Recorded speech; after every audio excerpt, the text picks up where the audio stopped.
Dạ, xin kính chào bà cô chú anh chị. Hôm nay có mặt tại ngôi chùa Bảo Sanh Đại Đế nha. Thì chùa này rất là linh thiêng, con đến đây mình xin sâm xin keo nha. Đang đứng là trước sân của chùa Bảo Sanh Đại Đế nha.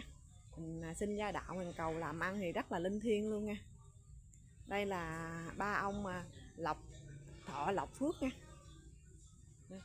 Cái bên đây nữa là Bồ Tát Quan Âm và hai đồng tử.